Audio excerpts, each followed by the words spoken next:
28. marec 2000 je fakt nabitý deň. Meniny oslavujú psi s menom Edmond a mačky Cassie.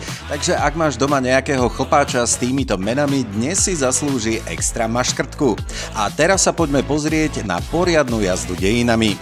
Najväčšia väzenská vzbúra v histórii Slovenska. Predstav si chaos, horiacu strechu a nahnevaných väzňov. Presne to sa dialo 28. marca 1990 v Leopoldove. Po Havlových amnestiách zostalo mnoho väzňov za mrežami, čo sa im ani trochu nepáčilo. Takže vzbúra. Po 6 hodinách prišli ťažkoodenci a urobili poriadok. Výsledok? 1 mŕtvy, 30 zranených a škody za 27 miliónov korún československých. Poriadna dráma však. Aj 28. marca 2000, 10 rokov po vzbure, si na to všetci pamätali. Keď Texas dostal facku od počasia v roku 2000, si centrum Fort Worth zažilo peklo na zemi. Tornádo F3 si to zamierilo rovno do mrakodrapov. Vietor 300 km za hodinu rozbíjal okná, autá lietali vzduchom a výsledok? 2 obete, desiatky zranených a škody za 450 miliónov dolárov.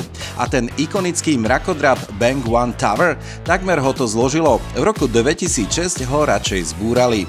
Futbalový talent Chris Richards, narodený v rovnaký deň, keď Texas bojoval s tornádom. Tento chalan začínal v FC Dallas, potom sa dostal do Bayernu Mníchov a dnes bráni farby Crystal Palace. Strelil už aj gól za USA a jeho kariéra stále rastie. Budeme ho ešte vidieť na veľkých turnajoch?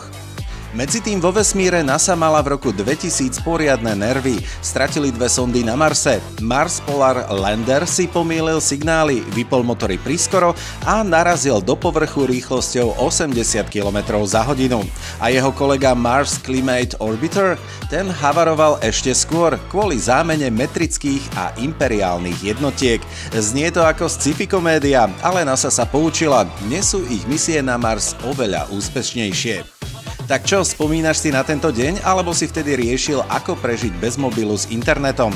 A možno si sa zaoberal otázkou, či VHS kazety prežijú ďalšie prehratie. Napíš nám o tom a daj like a odber.